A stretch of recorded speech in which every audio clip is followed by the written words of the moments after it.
वो कौन सा मुल्क है जहां पानी की बजाय दूध से नहाया जाता है?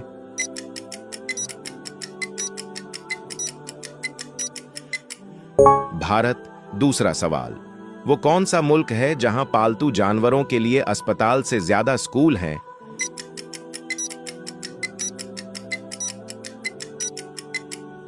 जर्मनी में।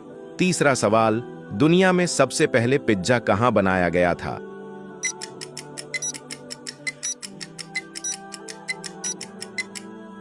इटली। छठा सवाल, दुनिया की सबसे तेज रफ्तार ट्रेन किस मुल्क में है?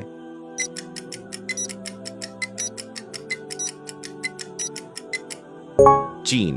पांचवां सवाल, दुनिया का पहला इंटरनेट कब शुरू हुआ?